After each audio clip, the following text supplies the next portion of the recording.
Sir साहेब नमस्कार. नमस्ते नमस्ते भाई साहेब बोलणार आहेत. द्या. हॅलो साहेब नमस्कार सर.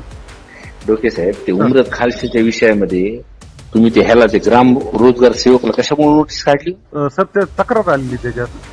कशाची तक्रार? त्याची तक्रार सही बी आली. काही नाही. हो मग त्याच्यात ज्यांनी- सुनावणी घेतोय, त्याच्यात सुनावणी घेतोय आणि ते करतो पुढची प्रोसेस लिखित साहेब त्याच्यात. डोके, एक तर तुम्ही ना माझ्या मतदारसंघाचा चार्ज मला न विचारता घेतलाय बा.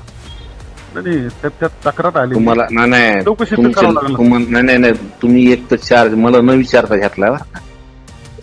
तुम्हाला असं वाटतंय ना 6 महिन्यात सरकार आली, तू महाराष्ट्रात कुठं बी असलं ना तुला सोडणार नाही बरं का. मी तुला सांगतो, तू हे माझ्या मतदारसंघात तमाशे करू नको बरं का. तुला सांगतो नाही साहेब आलेलं चौकशी करतो ना, प्रोसेस तर करून घेतो तुझे ना. नाटक मीच बघीन बरं का. मी कुठं जरी गेला तरी तू महाराष्ट्राच्या बाहेर तर जाणार नाही तू.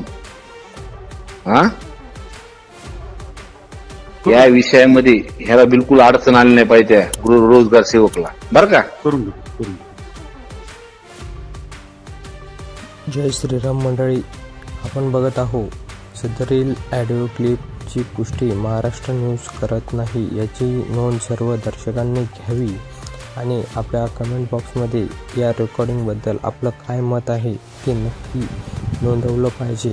तर धन्यवाद. लाईक कमेंट शेअर नक्की केलंच पाहिजे जेणेकरून सर्वांपर्यंत हा व्हिडिओ पोहोचेल.